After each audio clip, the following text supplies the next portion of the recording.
You know what the top category was?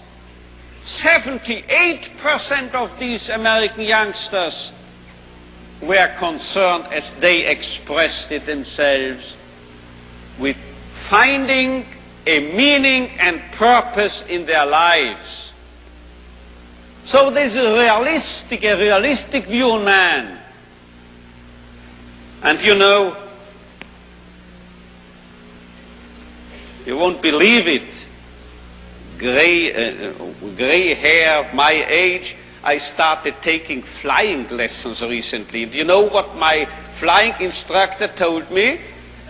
If you are starting here, wish to get here, say east, heading for this, and you have a crosswind, you will drift and you will land here.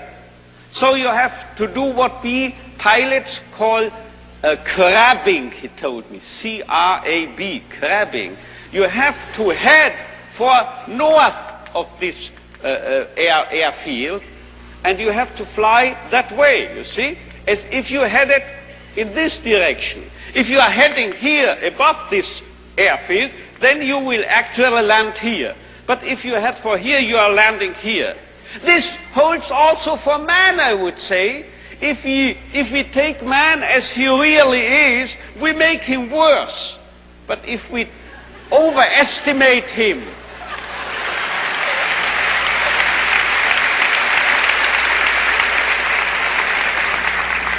it's premature, your applause, you will soon know why.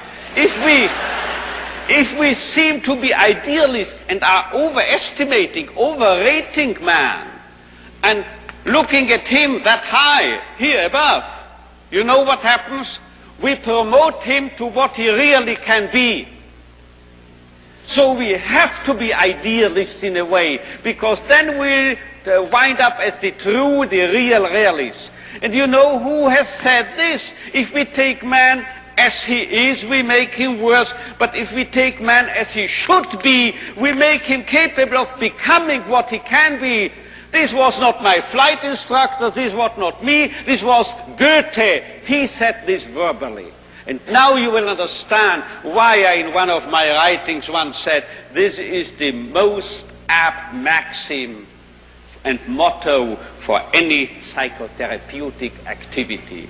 So if you don't recognize a young man's will to meaning, man's search for meaning, you make him worse, you make him dull, you make him frustrated, you still add and contribute to his frustration. While if you presuppose in this man, even in this so-called criminal or juvenile delinquent or drug abuse and so forth, there must be a what we call spark, a spark of search for meaning.